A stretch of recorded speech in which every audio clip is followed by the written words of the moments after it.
The story begins with a man named Walter White who is driving an RV across the desert at full speed. The RV suddenly crashes and Walter steps outside. As police sirens echo in the distance, he realizes that his life has reached a critical moment. He holds a video camera and records a farewell message for his wife and his son. My name is Walter Hartwell White.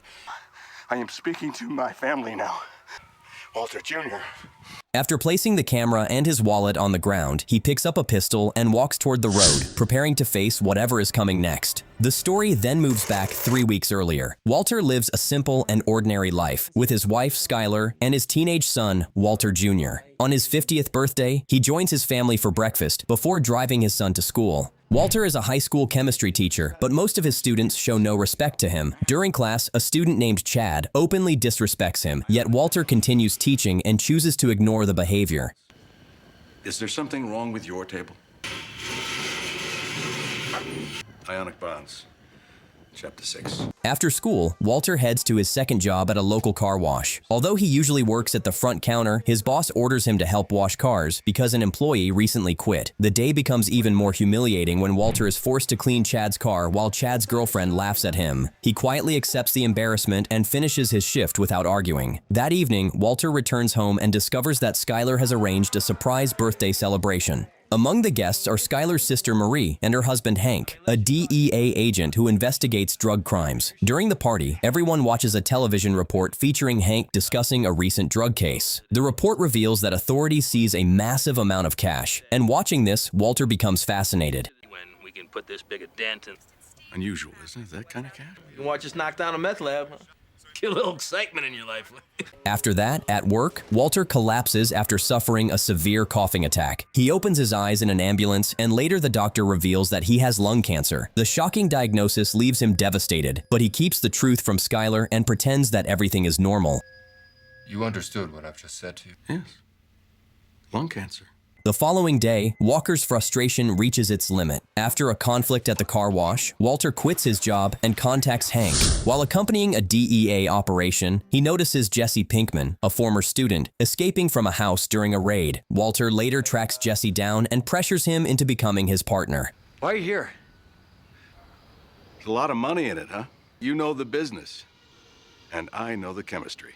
Using lab equipment from school, Walter begins a new criminal journey. Together, they decide to buy an old RV and transform it into a mobile drug laboratory. When Jesse sees the amount of money Walter brings, he complains that it is far from enough for what they are planning. He becomes curious about Walter's sudden change and wonders what has pushed a chemistry teacher into the drug business. Walter makes it clear that money is the only reason behind his decision. The story then shifts to a remote desert surrounded by rocky hills. An old RV stands alone in the middle of the empty wilderness. After checking the area from a nearby hill, Jesse confirms that nobody is around, making it the perfect place to begin their operation. Before starting, Walter removes most of his clothes outside because he does not want chemical odors lingering on them. He then enters the RV, and Jesse follows him inside, carrying a camera and joking around. But Walter quickly takes control and focuses on the work ahead. As the meth process begins, Walter's chemistry skills immediately stand out. The final product looks far superior to anything Jesse has seen before. Impressed by the quality, Jesse realizes they have created something extremely valuable. This is pure glass. You're a goddamn artist. This is art, Mr. White. How do we proceed?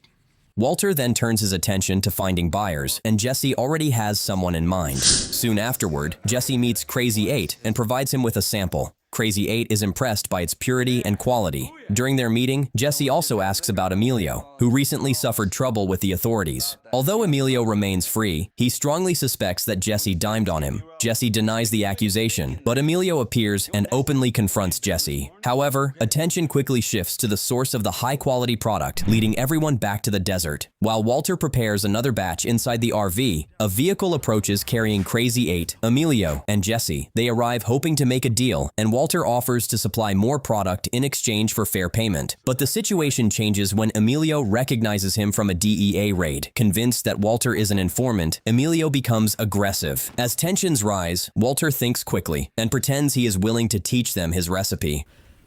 You really cook up that batch? Listen to me, I'll teach you my recipe. Say, you want to cook like me? Inside the RV, Walter secretly creates a dangerous chemical reaction. Poisonous gas rapidly fills the vehicle, and he escapes just before locking the door from outside. Crazy 8 and Emilio become trapped and soon collapse. Meanwhile, a fire starts from Emilio's discarded cigarette, forcing Walter and Jesse to flee in the RV. After a crash, Walter mistakes approaching firefighters for police officers. Believing everything is over, he prepares for the worst, only to realize they are fire brigades only responding to the desert fire. Later, he returns home, where Skylar questions his absence. Instead of explaining, Walter unexpectedly embraces her. The story then flashes back 12 hours earlier, and we see Walter and Jesse hire some assistants to pull the RV out of the ditch. Inside the RV, they seize Crazy 8 and Emilio's dead bodies. While trying to start the RV, Walter explains that they need to keep the vehicle at Jesse's house, but Jesse strongly dislikes the idea. However, Walter insists that it is only temporary, and that once they deal with Crazy 8 and Emilio's dead bodies, they can go their separate ways. And we're gonna drive it over to your house. My house? Man, not my house! Shut up! The story returns to Walter at home, who joins his family for breakfast. During this, the phone rings several times and Walter immediately realizes that it is Jesse. He answers and learns that strange noises are coming from the RV, raising the possibility that Crazy 8 and Emilio are still alive. Jesse urgently requests help, but Walter explains that he cannot come immediately and will visit after school. He also warns Jesse not to call him again. The conversation makes Skylar become doubtful about Walter's recent behavior. At school, Walter visits the laboratory and collects several chemicals before heading toward Jesse's house. Meanwhile, Jesse treats the injuries he received during the desert incident. While checking the RV outside, he discovers that Crazy 8 has somehow escaped. Around the same time, Walter spots Crazy 8 while driving through the area. Crazy 8 attempts to flee, but he crashes into a tree and collapses. Walter quickly captures him, places him inside his vehicle, and drives away. As Skylar investigates, she discovers that the mysterious number belongs to Jesse, a former student at Walter's school. Back at Jesse's house, Walter and Jesse argue over what to do with Crazy 8. Jesse blames Walter for creating the problem, while Walter focuses on solving the situation logically. He proposes disposing of Emilio's body with hydrofluoric acid so that no evidence remains. To settle the matter, they flip a coin. Jesse wins and chooses to deal with Emilio's body, leaving Walter responsible for Crazy 8. Walter approaches the Crazy 8, appearing ready to kill him. However, Crazy 8 regains consciousness, so Walter loses his nerve and retreats upstairs. Instead, he brings him food, water, and basic supplies. Crazy 8 questions him about Emilio, but Walter does not answer. Where's my cousin Emilio? He dead? Alone upstairs, Walter struggles with the moral burden of taking a life. When Jesse later returns with hydrofluoric acid and supplies, he wonders whether Walter has finished the job. Walter then leaves Jesse's house and accompanies Skylar to the hospital for a pregnancy checkup. During the appointment, the couple learns that they are expecting a baby daughter. However, the joyful moment quickly changes when Skylar finally confronts Walter about Jesse. She questions why a known drug user has suddenly become part of his life and demands to know what secret connection exists between them.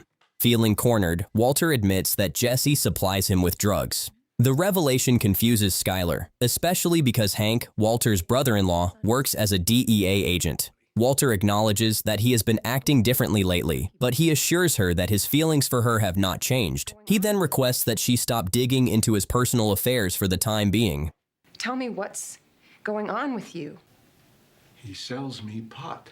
Your brother-in-law is a DEA agent. Get off my ass. Meanwhile, back at Jesse's house, Jesse takes drugs to calm his nerves before facing the unpleasant task ahead. He eventually gathers enough courage to enter the RV and begin dealing with Emilio's body. After dragging the body outside, he struggles to move it. While he is in the middle of this exhausting job, Skylar unexpectedly arrives at the house. Jesse immediately becomes nervous and attempts to keep her from entering. Skylar introduces herself and explains that she already knows about Jesse's connection to Walter. She also mentions her relationship to a DEA agent and warns Jesse that he must stay away from Walter from now on. My name is Skylar White-Yo.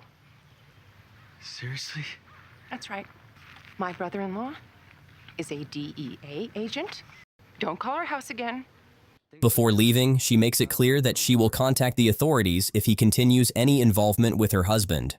Once Skylar is gone, Jesse returns to his task. With tremendous effort, he drags Emilio's body upstairs and places it inside a bathtub. Believing it is the easiest solution, he pours hydrofluoric acid over the body and expects it to dissolve safely inside the tub. Later, Walter arrives and learns that Skylar has already visited Jesse. Jesse questions why Walter blamed him for supplying drugs, and Walter explains that it was simply the most believable excuse he could think of. Jesse then points out that he has completed his assignment while Walter still has not dealt with Crazy 8. Walter argues that disposing of a body is difficult, but taking a human life is even harder. During the conversation, Walter suddenly asks where Emilio's body is located, and Jesse reveals that he placed it in the bathtub. Instantly realizing something is wrong, Walter rushes inside and notices blood dripping through the ceiling. Moments later, the dissolved bathtub crashes through the floor, bringing part of the ceiling down with it. The partially dissolved remains of Emilio's body spill across the floor below. Walter angrily explains that's the reason he specifically instructed Jesse to use a plastic container. Jesse finally realizes that his mistake has caused the entire structure to collapse. That stupid plastic container. You see, hydrofluoric acid won't eat through plastic. Walter and Jesse spend hours cleaning up the remains of Emilio's dissolved body on the floor. Meanwhile, back at Walter's home, Skylar is busy painting a room that will eventually belong to her baby daughter. Walter Jr. helps her paint the walls, but after receiving a call, he leaves the room and allows Skylar and Marie to continue talking alone.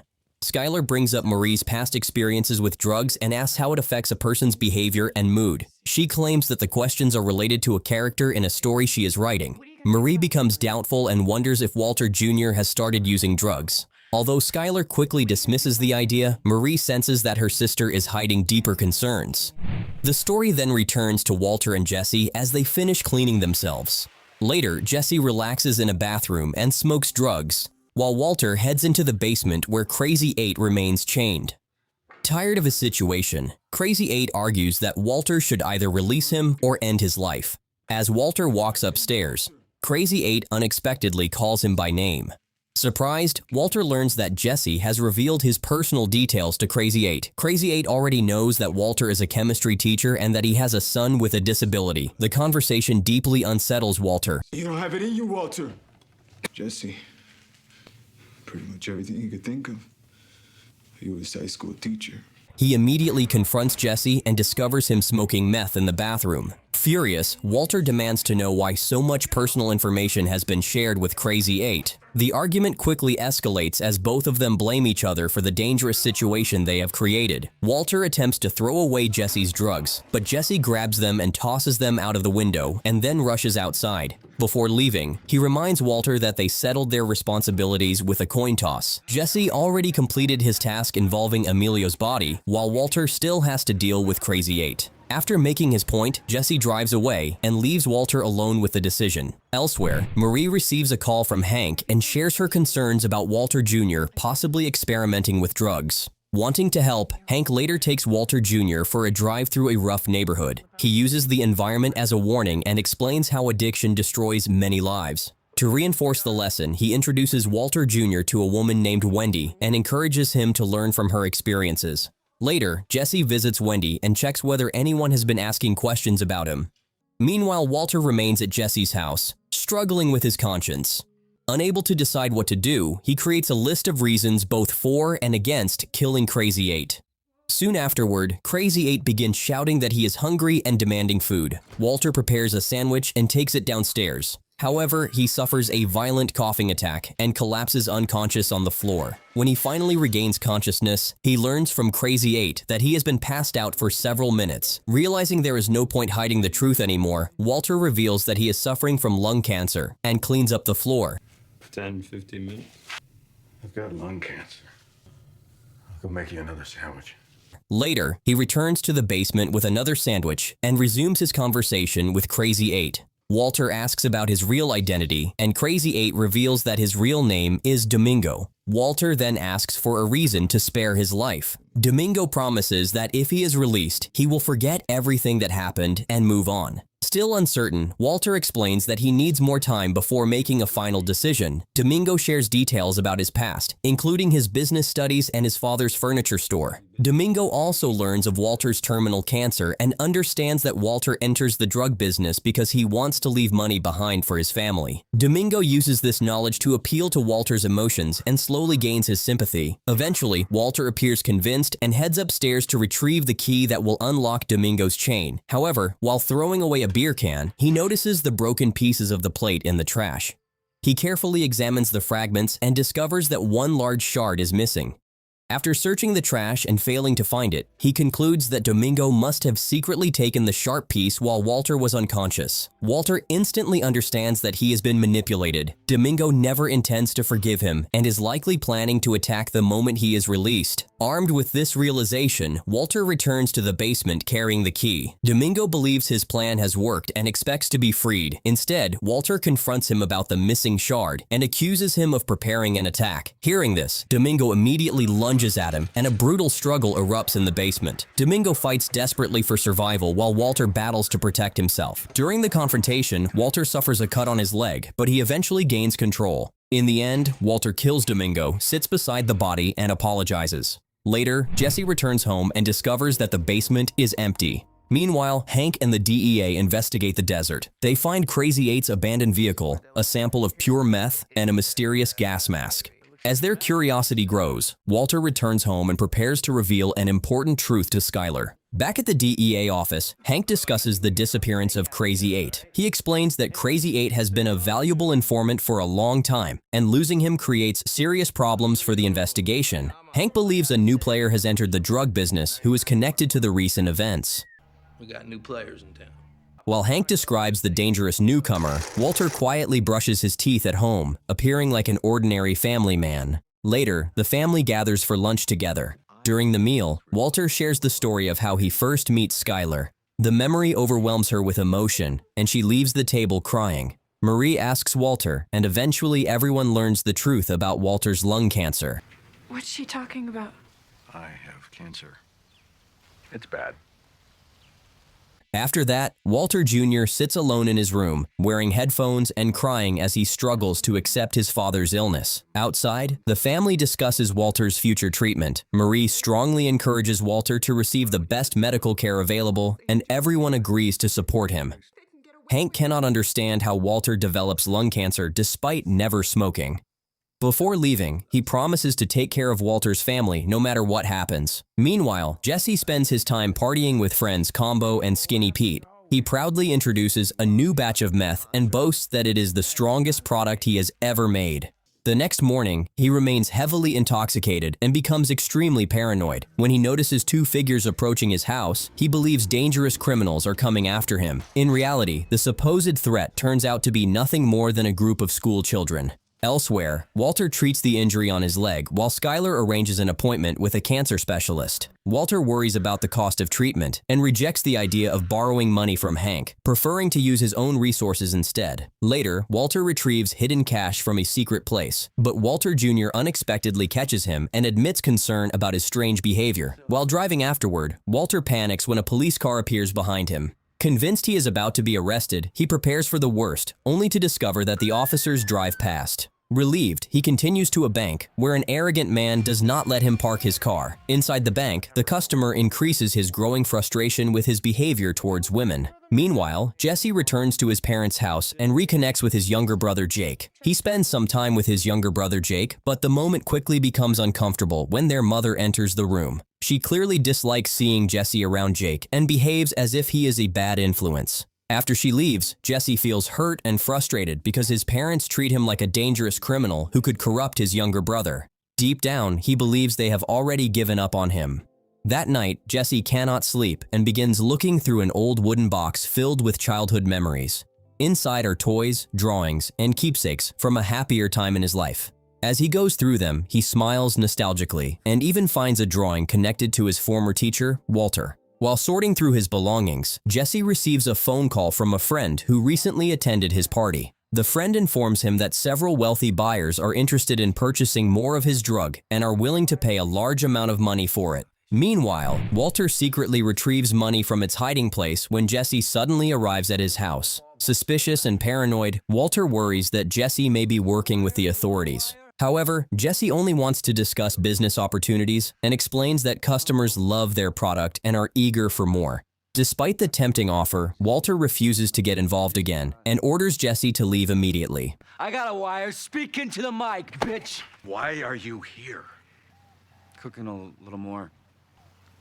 Get the hell off my property. Before leaving, Jesse reveals that he has already sold their meth and tosses Walter's share of the profits toward him. Although Walter rejects the proposal, he still picks up the money and keeps it. Later, Walter and Skylar meet with a cancer specialist who outlines the treatment options. The doctor explains that treatment is possible but will involve difficult side effects and major challenges. At the same time, Jesse's problems at home become worse when a cigarette is discovered in his room. His parents instantly blame him and force him to leave. Outside, when Jesse is waiting for the taxi, Jake comes and admits that the cigarette actually belongs to him. Wanting to protect his younger brother, Jesse destroys it and encourages him to avoid the mistakes that ruined his own life. Later, Walter discusses treatment costs with his family. Although doctors believe the treatment could work, Walter hesitates because it costs around $90,000. After an emotional argument with Walter Jr., Walter drives away. Following a violent coughing fit, he notices blood on his hand. Overcome by anger and frustration, he watches the arrogant man's car and makes it burst into flames before driving away.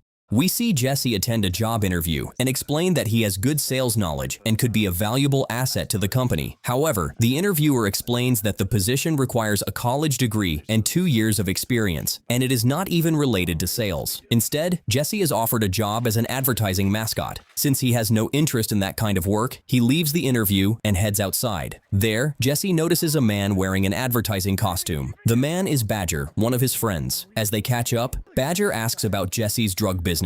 Jesse reveals that he has stopped making drugs for the time being and is even thinking about retiring. Seeing an opportunity, Badger proposes he can provide the supplies and connections while Jesse handles the production. You think you could maybe hook me up with some crystal? Nah, man, I've been out of the business for a while, thinking about retiring.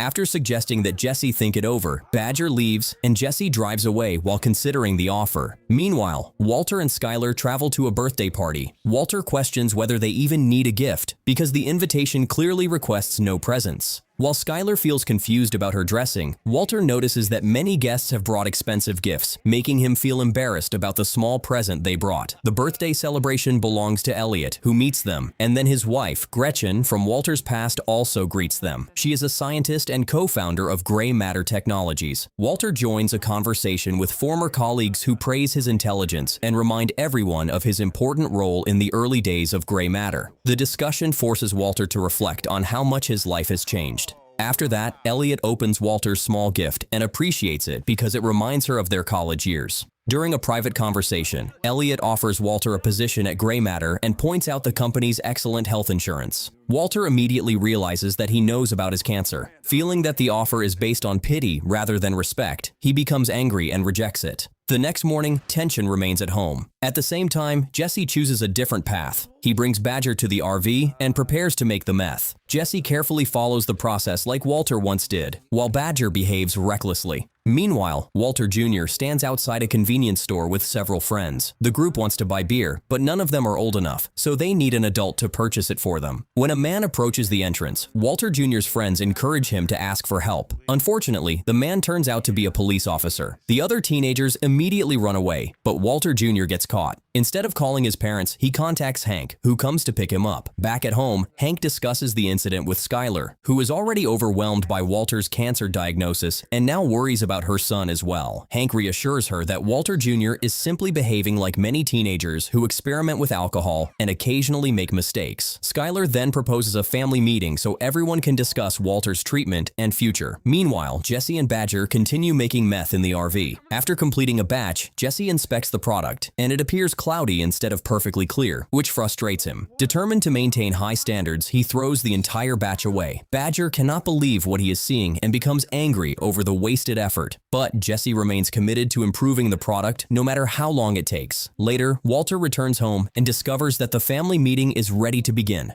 During the discussion, Skylar argues that he should receive treatment. She explains that refusing refusing help would hurt everyone who loves him. Since Gretchen and Elliot are willing to cover the medical expenses, she believes there is no reason to avoid treatment. Hank supports her position and encourages Walter to stop worrying about pride and focus on survival. Walter Jr. also expresses his feelings, urging his father to keep fighting. Marie, however, believes the final decision belongs to Walter alone because he must live with the consequences. She explains that some patients prefer spending their remaining time enjoying life instead of staying in hospitals.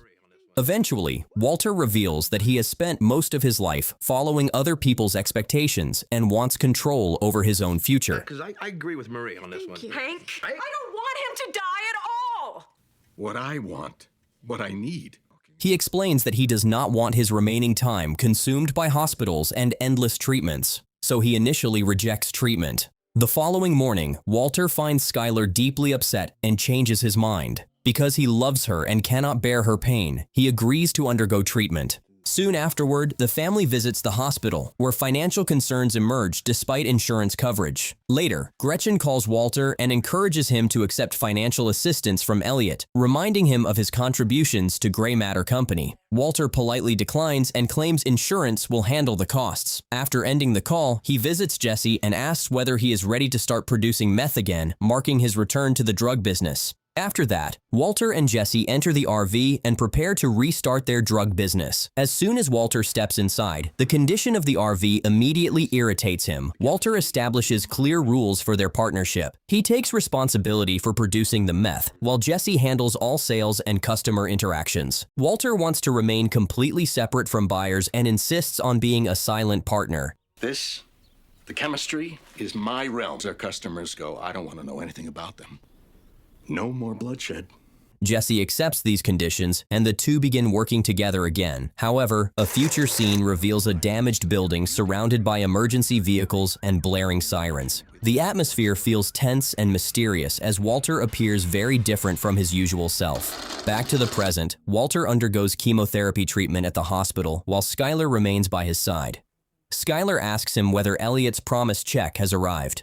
Walter falsely claims that he has already received and deposited it. However, chemotherapy begins taking a physical toll on Walter. While teaching chemistry at school, he suddenly feels weak and becomes sick in the restroom. Hugo, the school sweeper, notices his condition and helps him recover. Later, Walter attends a cancer support group meeting with his family. During the gathering, Skylar questions his recent behavior and wonders why he keeps coming home late. Walter explains that he simply enjoys spending time alone. Out in the desert, Walter and Jesse continue preparing meth in the RV. During the process, Walter suddenly collapses from exhaustion. Jesse rushes to help and notices marks on Walter's chest from medical treatment. Realizing something is wrong, Jesse learns that Walter has stage 3 lung cancer. He finally understands that Walter is risking everything because he wants to leave money behind for his family. Despite feeling ill, Walter encourages Jesse to finish the batch himself. Cancer. How did you know? Aunt had one of those. What stage are you? 3A. That's why you're doing all this. You do it. At the same time, Hank and Gomez continue investigating the local drug trade. Their investigation reveals that a gas mask found at a drug lab was stolen from Walter's school, bringing them unexpectedly close to the truth. Later, Jesse sells their product and earns around $2,600. Walter is disappointed by the small profit and argues that they need a large distributor if they want to make a large sum of money. When he asks who controls the market now, Jesse mentions Tuco, a dangerous drug dealer. $26,000? No, that's $2,600. How much meth did you sell? This is unacceptable. Just think outside the box. Some guy named Tuco. Then just go talk to Tuco. Back at school, Walter continues struggling with the harsh side effects of chemotherapy. While teaching, he suddenly feels sick and rushes to the restroom, where he vomits. Hugo notices his condition again and kindly offers him some chewing gum to help him feel better. Walter appreciates the gesture and returns to class. Soon afterward, Hank arrives at the school with important news. His team has recovered a gas mask from a drug lab, and it belongs to the school's chemistry department. Because of this discovery, Hank needs to inspect the inventory. Walter explains that only a few people have access to the storage room, including the principal, the custodians, and himself. As they check the inventory records, Walter receives a phone call from Jesse. Jesse informs him that a meeting with Tuco has finally been arranged through his contact named Skinny Pete. Meanwhile, Jesse and Skinny Pete arrive at Tuco's location, where security is extremely tight. After being introduced, Jesse presents the meth to him. Tuco immediately recognizes its quality and becomes interested. Jesse then offers another pound for a large amount of money. Although Tuco accepts the product, he refuses to pay immediately and plans to settle the debt later. Jesse refuses to accept those terms and attempts to take the meth back. Before he can leave, Tuco's men stop him, and Tuco brutally attacks him, leaving him seriously injured. At the same time, Hank reveals that Hugo has been arrested. Investigators discover details from Hugo's criminal past, making him the major suspect in the missing equipment case. Walter listens carefully while spending the evening playing cards with his family. During the game, Hank discusses the investigation, and despite the friendly competition, Walter surprisingly defeats him. The next morning, Walter notices that his hair is falling out because of chemotherapy. Realizing the treatment is changing his appearance, he later decides to shave his head completely. After repeatedly trying to contact Jesse, Walter finally learns from Skinny Pete that Jesse is hospitalized following the attack. Walter immediately visits him and gathers as much information about Tuco as possible. Determined to settle the matter himself, Walter heads straight to Tuco's headquarters carrying a bag. Inside, Tuco's men search him and discover what appears to be drugs. Walter calmly demands $50,000 not only for the stolen meth, but also for Jesse's medical expenses. Tuco finds the demand amusing and laughs at the situation. $50,000. $35,000 for the pound of meth you stole. Another $15,000 for my partner's pain and suffering. Walter remains completely serious and reveals that the substance in the bag is not a drug at all and suddenly throws a piece onto the floor. An enormous blast erupts, shattering the building windows and sending debris falling onto the street below. Realizing that Walter is far more dangerous than expected, Tuco immediately hands over the money. Before leaving, Walter secures a future deal and insists on cash payment during every delivery. As Walter drives away with the money, he experiences a rare moment of frustration. In a school PTA meeting, the teachers, staff members, and parents gather together. The principal discusses recent incidents at the school, especially the missing chemistry lab inventory. He also mentions that Hugo has been arrested in connection with the case. Walter appears unusually relaxed during the meeting and focuses less on the discussion. After the meeting ends, they leave together, and their relationship appears more affectionate than before. Following the meeting, Walter arrives at Jesse's house and notices a real estate agent showing the property to a family. Jesse explains that he is trying to sell the house because he can no longer live there after the traumatic events involving violence and death. Walter asks about Jesse's condition after Tuco's attack, but Jesse remains unwell and frustrated. Walter gives him his share of the money from the drug deal, along with extra compensation for his injuries. Jesse is shocked and questions how Walter managed the deal. Walter explains that he negotiated directly with Tuco and secured a new agreement. Jesse becomes angry because Walter made such a dangerous decision without consulting him. He also worries about making enough product for the expanded deal, as collecting pseudo takes too long and is difficult.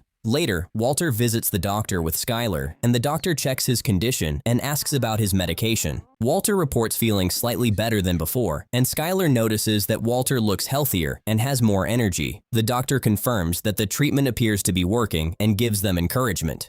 At a junkyard, Walter and Jesse meet Tuco to deliver meth. Tuco arrives with his men and expects 2 pounds of product. However, Walter delivers only half a pound due to production issues. Tuco is angry and pays only for what he receives. Walter refuses to accept failure and pushes for a better business arrangement. He demands upfront investment and proposes a larger, long-term deal. You like this product, and you want more. Consider it a capital investment. 2 pounds next Friday. Can you handle 4 pounds? Tuco becomes irritated, but eventually takes the product and leaves, warning them about consequences if they fail again. At Skylar's baby shower, family and friends celebrate the upcoming birth. Walter joins briefly and gives a short emotional speech for her future daughter. Hank and Walter later talk outside while smoking cigars and discussing law and drugs, showing different views on legality. Later, Walter plans a fake treatment trip to leave and cook meth secretly. At Jesse's garage, he gathers the equipment that Walter has requested for their new process. Walter asks about a product, but Jesse explains that he is unable to find it anywhere. He mentions that some suppliers offer it, but they demand a very high price and need time to arrange it. Jesse explains that the chemical is usually stolen from industrial facilities because security is extremely strict, which makes it expensive and risky. Hearing this, Walter comes up with a bold plan. Instead of paying others to steal the chemical, he suggests that they steal it themselves. Jesse is shocked by the idea and struggles to understand how they could manage such a dangerous operation. At the same time, Skylar decides to return the expensive tiara Marie bought for her baby. She believes the money should be used for more practical needs. However, when she goes to the jewelry store, the owner calls security. Skylar is taken into an office where she is accused of stealing the tiara. She denies the accusations and warns the owner about legal consequences. Eventually, she is allowed to leave, but the situation leaves her angry and embarrassed. Later, Walter and Jesse execute their plan to steal methylamine from a chemical warehouse. They sneak inside at night, disable security, and trap a guard in the restroom to avoid detection. Walter uses thermite to break into storage, triggering an alarm. With time running out, they cannot find small containers, so they steal an entire large barrel of methylamine and escape with it. The next morning, the RV they use for cooking breaks down completely. Facing the setback, Walter decides to move their operation into Jesse's basement. While they cook there, real estate agents bring buyers to Jesse's house, creating tension. Jesse eventually loses control and drives the visitors away after they get too close to discovering the basement lab. Meanwhile, Skylar and Marie's conflict grows worse over the stolen tiara. Skylar tries to reach Marie, but she avoids her completely, deepening the family tension. At home, Skylar becomes emotional while discussing the situation with Walter. Walter tries to comfort her and suggests that people sometimes do wrong things for family reasons, while hiding his own secret life. Oh, she stole it. I practically got arrested trying to return it at the store. People sometimes do things for their families. In the final scenes, Walter and Jesse deliver the new batch of drugs to Tuco. The product is now in a different color due to the new chemical used. Tuco is impressed and accepts it, promising steady business. However, his violent nature is revealed again when he brutally attacks one of his henchmen speaking on his behalf. Walter and Jesse realize how dangerous their partner truly is, as Tuco leaves the place after the violent outburst.